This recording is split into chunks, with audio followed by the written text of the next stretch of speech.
Roses are red, and sometimes they're blue, but the color is up to you. Unlike real flowers, these stunning ribbon roses are cheap to make, and they'll really show your undying love, because they'll last forever. For the rest of the supplies, check the description below. Now let's get cracking on these satin ribbon roses. First, we'll have to cut the ribbon for the petals. Each piece should be 1.5 inches wide and about 3¼ inches long. An easy way to cut a lot of similar sized ribbon pieces is to use a card. Wrap your ribbon around the card 18 times.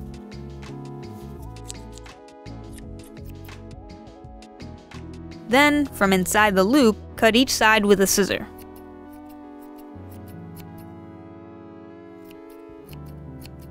It's okay if the pieces aren't all completely identical. To prevent the ribbon edges from fraying, briefly put the cut edges over a gentle flame. Next, we'll be folding and gluing the ribbon pieces into petals. Flip the ribbon so that the satin side is facing down. Take each corner tip and glue them towards the center of the piece.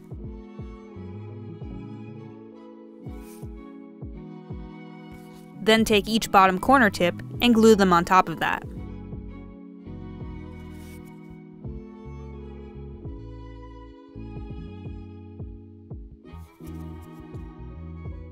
You'll have to do this for each petal piece. Now we'll need to set up our layers of petals. Skipping the first layer, the second layer has 3 pieces. Put glue on the right side of the piece and place another on top of it. Once you have all 3 glued in a row, glue the left side of the first piece on top of the last piece's right side. Fold it back and around, forming a circle. Do this same process for each layer. The third layer has 4 pieces, and the fourth layer has 5. Now back to the first layer, glue 6 pieces in a row and put it off to the side. Next, we'll need to create the stem. Use pliers to bend one end of an 8-inch garden wire. You'll want to make a closed hook that the petals could easily be glued to. Put hot glue all over the hook and place it on the right side of the last piece in the row. Wrap the last piece around the hook. Keep adding glue to the bottom of the row of pieces as you wrap them around.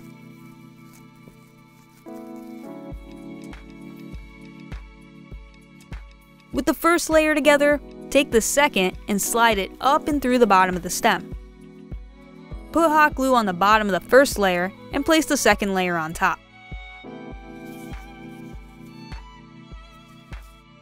Do the same with the third and fourth layers.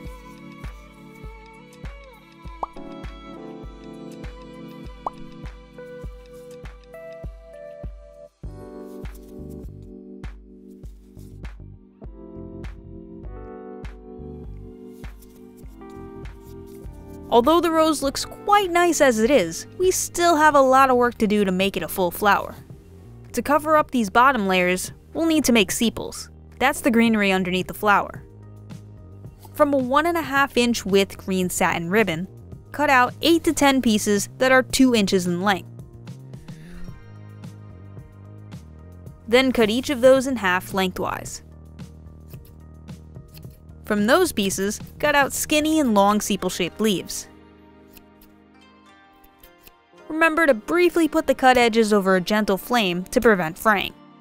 Depending on the width of the rose after folding, we'll glue 8 to 10 sepal pieces covering the entire bottom of the rose. Put some glue on the wire, bottom part of the rose, and a little bit on the petal. Place the sepal on top, making sure to wrap the bottom end around the wire.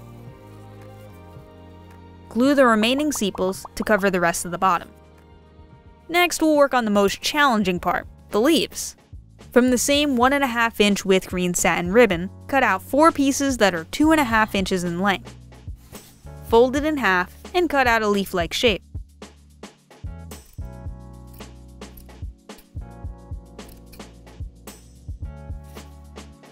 With that still folded, cut triangles out along the edge. It'll create these identical spiky points on both sides of the leaf's edges.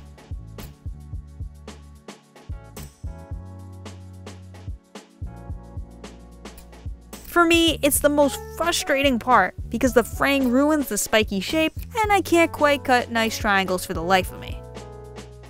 So again, with a lighter, put the edges over a gentle flame to prevent fraying. To add some depth and make these leaves look more realistic, we'll continue using the flame.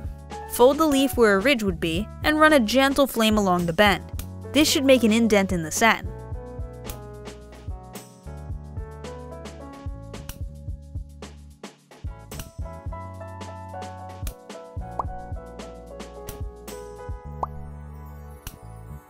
You don't have to, but I do this twice. One time bending the ridges out, and the other bending them in.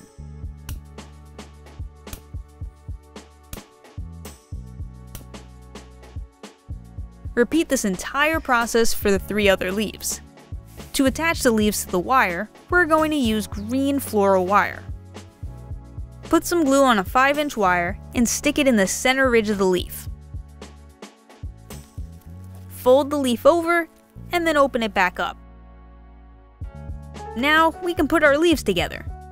It's totally up to you how many you want in a bunch, but I usually do 2. To attach them, twist the leaves wires around each other a few times.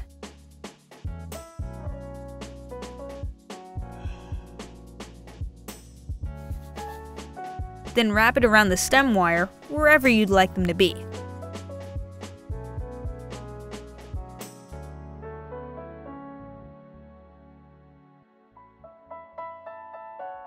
We're finally at the last leg of this rose making journey.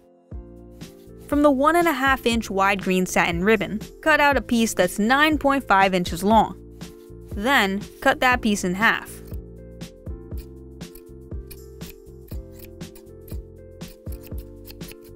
Again, be sure to briefly put the cut edges over a gentle flame to prevent fraying.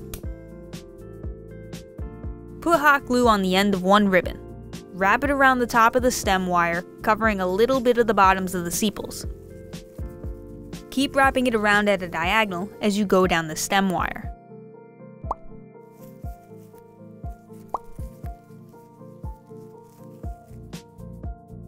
And make sure not to burn your fingers from the hot glue, like me. Before continuing with the next ribbon, take pliers and bend the bottom of the wire into a closed hook like before.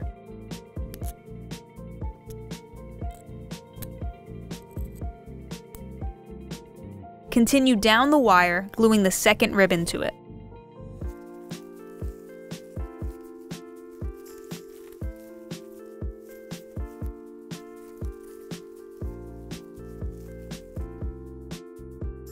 When you get to the end, fold one point in and then the next. Then, glue those on top of each other.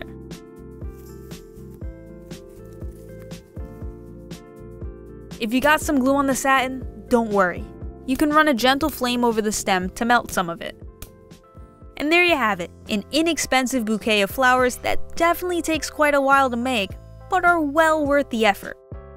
Let us know in the comments below how your Forever Rose turned out. And if this video helped, please give us a like. And if you're looking for more arts and crafts how-tos or to learn something new and entirely different, be sure to check out our how-to hub and subscribe. Your next project might be right here. Well, I gotta figure out what color I'm gonna go with next, so I'll catch you guys later. I do think the gold will look really nice.